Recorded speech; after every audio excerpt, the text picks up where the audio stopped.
Hello friends, welcome to the knowledge race. Friends, fundamental right की series का 7 lecture है और इस लेक्चर में हम डिस्कस करेंगे कल्चरल एंड एजुकेशनल राइट, जो दो आर्टिकल को कवर करता है, आर्टिकल 29 एंड आर्टिकल 30। आर्टिकल 29 और आर्टिकल 30 को हम डिटेल में डिस्कस करेंगे। इसके साथ ही फ्रेंड्स हम आर्टिकल 31 को भी डिस्कस करेंगे, जो राइट टू प्रॉपर्टी पहले था, अभी के जो फंडामेंटल राइट की कैटेगरी में नहीं है, तो इसको भी हम डिटेल में डिस्कस करेंगे। और जो सेकंड लास्ट वीडियो फ्रेंड्स, इसके बाद फंडामेंटल राइट का एक ही वीडियो और होगा जिसमें हम फंडामेंटल राइट को ख़त्म कर देंगे। तो फ्रेंड्स, इसके साथ ही आपको मैं एक इन्फॉर्मेशन देना चाहूँगा कि जो रिसेंटली अभी एडवर्टाइजमेंट निकली है क्लास 4th के लिए, तो कोई भी स्टूडेंट जो उस एग्ज़ाम को देना चाहता है, जहां आपके नियर एंड डियर उस एग्ज़ाम को देना चाहते हैं, तो उसका भी सिलेबस हम इसके ऊपर कवर करवाएंगे। हालांकि अभी जो पंचायत अकाउंट असिस्टेंट का हम करवा रहे हैं, और इसके साथ ही ये टॉपिक और किसी ना किसी कम्पिटिटिव एग्ज़ाम में होंगे, तो वो भी आपके लिए हेल्पफुल रहेंगे। तो अगर आप चैनल के ऊपर नए हो तो जल्दी से चैनल को सब्सक्राइब करके वेल नोटिफिकेशन को ऑन कर दीजिए, आने वाले वीडियोज़ की नोटिफिकेशन आप तक पहुंच जाएगी। इसके साथ ही फेसबुक पेज और इंस्टाग्राम पे भी आप हमें फॉलो कर सकते हो, वहाँ पे भी द नॉलेज रेस से चैनल है और सेम लोगो आपको मिलेगा। तो यहाँ पे हम जो है वो आपको MCQ पूछते हैं, उनके आपने आंसर जो है हमें कमेंट सेक्शन में बताने होते हैं, तो जो आपके लिए बहुत ही हेल्पफुल रहेंगे। साथ में आप हमें टेलीग्राम चैनल के ऊपर भी फॉलो कर सकते हो, उसको भी ज्वाइन कर लीजिए। इस लेक्चर की PDF हमारे Telegram channel the knowledge race से आपको मिल जाएगी। तो आइए फ्रेंड्स, लेक्चर को स्टार्ट करते हैं। फ्रेंड्स, आर्टिकल 29 जो है उसकी हेडिंग ये कहती है protection of interest of minorities. Friend, यहाँ पे वर्ड जो है वो किसके ऊपर फोकस किया जा रहा है, वो है माइनॉरिटी के ऊपर। हालांकि फ्रेंड्स, मिनॉरिटी हमारे कॉन्स्टिट्यूशन के अंदर कहीं पे भी डिस्कस नहीं किया गया है, पर जनरल परसेप्शन हम ये मानते हैं कि मिनॉरिटी वो होती है जिनकी पॉपुलेशन, जिनकी जनसंख्या कम होती है। मान लो कि जैसे एक एग्जांपल लेते हैं हम, पार्लियामेंट ही हमारी है, तो वहाँ पे इस टाइम सरकार जो बीजेपी की है, तो बीजेपी के जो MP हैं वो ज़्यादा हैं तो वो मेजॉरिटी में है, तो बाकी कम है तो वो माइनॉरिटी में है। तो आर्टिकल 29 यहाँ पे क्या कहता है, वो protection of interest of minority की बात करता है। तो फ्रेंड्स, 29 की हेडिंग तो पढ़ ली हमने, इसको थोड़ा डिटेल में देख लेते हैं। Provides that any section of citizens residing in any part of India having a distinct language, script और culture of its own shall have the right to conserve the same. Friends, article 29 जो है, जो minority किसके base के ऊपर, friends यहाँ पे कुछ वर्ड इन्होंने मेंशन किए हैं, वो है लैंग्वेज के ऊपर, या स्क्रिप्ट के ऊपर, या फिर कल्चर के ऊपर। फ्रेंड्स, कोई ऐसा एरिया है हमारे देश के अंदर, कोई ऐसी जगह है जहाँ पे कोई पर्टिकुलर लैंग्वेज बोली जाती है, वो कहीं दूसरी जगह नहीं बोली जाती है, वो एक ग्रुप ऑफ जहाँ सेक्शन ऑफ पीपल जो है उस पर्टिकुलर लैंग्वेज को बोलते हैं। जहाँ स्क्रिप्ट है, स्क्रिप्ट होती है फ्रेंड्स जैसा हम लिखते हैं, जैसे इंग्लिश है, हिंदी है, देवनागरी स्क्रिप्ट है, जहाँ इस तरीके के जो भी वो लिखते हैं, तो लिखने की उनकी जो स्क्रिप्ट है, जो उनकी कोई अपनी पर्टिकुलर लैंग्वेज है, या फिर उनका जो कल्चर है, तो ये उसको प्रिजर्व करने के लिए इन माइनॉरिटीज़ को ये पूरा अधिकार देता है ये आर्टिकल 29, कि वो अपनी लैंग्वेज, अपने स्क्रिप्ट और अपने कल्चर को प्रिजर्व करके रख सकते हैं। सेकंड पार्ट इसका ये कहता है कि no citizen shall be denied admission into any educational institution maintained by the state और receiving aid of the state fund. इसका मतलब ये है कि इन माइनॉरिटीज़ को किसी भी एजुकेशनल इंस्टीट्यूशन में एडमिशन देने से मना नहीं किया जा सकता है, डिनाई नहीं किया जा सकता है। किसके ऊपर? सिर्फ और सिर्फ only religion, race, caste, language, कि जो कोई पार्टिकुलर लैंग्वेज बोलते हैं, जहाँ जो इनकी कोई पार्टिकुलर रिलीजन है, रेस है, कास्ट है, तो इसके बेस के ऊपर इनको एजुकेशनल इंस्टीट्यूशन में एडमिशन देने से डिनाई नहीं किया जा सकता। तो ये आर्टिकल 20 इनको प्रोटेक्शन देता है। आगे फ्रेंड थोड़ा सा इसको और डिटेल में देखते हैं कि आर्टिकल 1 जो है, जो 29 जो है, इसका फर्स्ट पार्ट ये कहता है, जो अभी हमने ये वाला पार्ट पढ़ा, तो ये वाला पार्ट ये कहता है the first provision protect the right of a group while the second provision granted the right of a citizen as an individual. पहला देखो फ्रेंड्स, ये जो है लैंग्वेज है, स्क्रिप्ट है, कल्चर है, तो ये पूरा का पूरा एक कम्युनिटी को, एक सेक्शन ऑफ पीपल को जो है ये राइट मिलता है।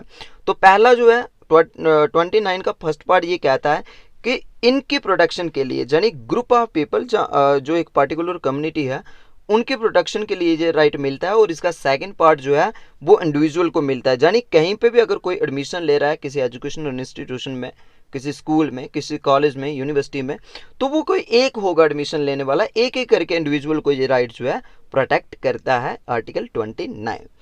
तो इसका सेकंड फ्रेंड्स नेक्स्ट जो है आर्टिकल 30 जो है, आर्टिकल 30 जो है उसकी हेडिंग क्या है उसको पहले पढ़ लेते हैं। Right of minorities is to be established and administered educational institution, यानी जब मिनॉरिटी को जो अधिकार दिया गया है कि वो अपने एजुकेशनल इंस्टीट्यूशन जो है उनको एस्टेब्लिश कर सकती है। ये जो माइनॉरिटीज़ हैं जो अभी हमने पीछे देखी फ्रेंड्स, ये जो लैंग्वेज है, स्क्रिप्ट है, कल्चर है, अगर कोई जो ऐसी माइनॉरिटीज़ हैं तो वो क्या कर सकती हैं, अपने एजुकेशनल इंस्टीट्यूशन जो है उनको बना सकती हैं। इसके लिए उनको जो राइट मिलता है वो क्या है, grants the following right to minorities whether religious या फिर लैंग्विस्टिक है, जहाँ किसी रिलीजन के हिसाब से अगर हम देखें कोई पर्टिकुलर रिलीजन हमारे देश में जितने भी हैं तो जो जिनकी ज़्यादा पॉपुलेशन है तो वो तो मेजॉरिटी में होंगे, जिनकी कम है तो वो माइनॉरिटी में होंगे। अगर जो रिलीजियस कोई भी ग्रुप है हमारे देश के अंदर, या फिर लैंग्विस्टिक, अगर कोई अलग भाषा बोलने वाले जो लोग हमारे देश के अंदर हैं तो वो अपने एजुकेशनल इंस्टीट्यूशन जो है वो बना सकते हैं। इसका ए पार्ट जो है 30 का वो ये कहता है, all minorities shall have right to establish and administered educational institution of their choice. जितने भी माइनॉरिटी हैं हमारे देश के अंदर वो अपने एजुकेशनल इंस्टीट्यूशन अपनी चॉइस के हिसाब से जो है वो बना सकते हैं। इसको फ्रेंड्स थोड़ा सा अंडरलाइन कर लीजिए आप, नेक्स्ट स्लाइड के अंदर हम इसको थोड़ा डिटेल में पढ़ेंगे तो फिर आपको ये चीज़ें जो है बिल्कुल क्लियर हो जाएंगी। तो इसका बी पार्ट जो है वो ये कहता है, the compensation amount fixed by the state for compulsory acquisition of any property of a minority educational institution shall not restrict or abrogate the right granted to them। देखिए फ्रेंड्स यहाँ पे क्या है, जो प्रॉपर्टी है इन माइनॉरिटीज़ की उसको protect करने के लिए ये राइट जो है बात करता है। मान लो कोई भी माइनॉरिटी है, उसने अपना कोई एजुकेशनल इंस्टीट्यूशन एस्टेब्लिश किया है और उस एजुकेशनल इंस्टीट्यूशन को अब जो है स्टेट जो है वो क्या करना चाहती है, एक्विजिशन यानी उसको एक्वायर करना चाहती है। अब स्टेट उसको एक्वायर क्यों करेगी फ्रेंड्स, यहाँ पे बात ये आती है। तो स्टेट उसको एक्वायर इसलिए करेगी, मान लो कि वो कोई उनका पर्टिकुलर इंस्टीट्यूशन जो है वो उस एरिया से हाईवे बनना है तो वहाँ पे वो एजुकेशनल इंस्टीट्यूशन है, जहाँ कोई रेलवे लाइन बननी है, जहाँ और किसी तरीके का पब्लिक वेलफेयर के लिए कोई ऐसा प्रोजेक्ट बनना है तो वहाँ पे अगर वो जो है उनका इंस्टीट्यूशन बीच में आ रहा है तो यहाँ पे ये है कि स्टेट अपनी मनमानी करके उसको हटा नहीं सकती। स्टेट को जो कंपनसेशन अमाउंट जो है उस पार्टिकुलर उस एरिया के हिसाब से, मान लो कि कहीं से भी हाईवे बनता है या कुछ बनता है तो जो बीच में लोगों की प्रॉपर्टी आती है तो स्टेट क्या करती है, उस प्रॉपर्टी के हिसाब से जो करंट उस टाइम के प्राइस होते हैं तो उस प्राइस के हिसाब से जो है वहाँ पे पे करती है। तो अब स्टेट क्या करेगी, इस पार्टिकुलर जो भी इंस्टीट्यूशन वो एक्वायर कर रही है उसके लिए उसे स्टेट को क्या करना पड़ेगा, वहाँ पे जो भी अमाउंट उसका है, जो फिक्स्ड अमाउंट बनेगा वो उनको पे करना पड़ेगा। तो दूसरे नंबर पे फ्रेंड्स ये बात आती है कि ये कब जो अमेंडमेंट हुई, this provision was added by 44th amendment act 1978 to protect the right of minorities in this regard. ये जो माइनॉरिटी का इंटरेस्ट है उसको प्रोटेक्ट करने के लिए फ्रेंड्स ये अमेंडमेंट की गई कि जो भी उनकी प्रॉपर्टी है उसको अगर स्टेट एक्वायर करना चाहेगी तो उस एक्वायर के लिए उसे जो कंपनसेशन अमाउंट है वो उसको पे स्टेट को करना पड़ेगा। स्टेट फ्रेंड्स आर्टिकल 12 जो है उसमें डिटेल में जो है स्टेट के बारे में डिस्कस किया गया है, ऑफ सेकेंड लेक्चर जो फंडामेंटल राइट का वो देख लीजिए। तो चलिए फ्रेंड्स नेक्स्ट जो बात करते हैं कि ए जो पार्ट है ये क्या है कि minority shall have right to establish and administered educational institution of their choice, जे कैसे माइनॉरिटी जो है वो कर सकती है। तो ये था फ्रेंड्स जो minority educational institution of the 3 types, ये जो 3 टाइप के इंस्टीट्यूशन होते हैं। पहला institution that seek as well as aid from the state, यानी कि वो इंस्टीट्यूशन जो सिर्फ स्टेट ने बनाए हैं, सरकार ने बनाए हैं और उन इंस्टीट्यूशन के ऊपर जितना भी खर्चा आ रहा है, जो भी एड उस पर्टिकुलर इंस्टीट्यूशन को मिल रहे हैं तो वो कौन पे कर रहा है, वो स्टेट पे कर रही है। दूसरे नंबर की कैटेगरी के वो इंस्टीट्यूशन इसके अंदर आ जाएंगे जो सिर्फ और सिर्फ स्टेट से रिकॉग्निशन जिन्हें है, यानी जैसा आप प्रेजेंटली देखते हो फ्रेंड गवर्नमेंट स्कूल है और प्राइवेट स्कूल है। अब जो प्राइवेट स्कूल जो है, जो भी इंस्टीट्यूशन है उनको रिकॉग्नाइज किया गया है किसने, स्टेट से रिकॉग्नाइजेशन, यानी उनकी जो परमिशन एफिलिएशन जो है वो स्टेट से है, बट उनको कोई पैसा जो है वहाँ पे नहीं मिलता है।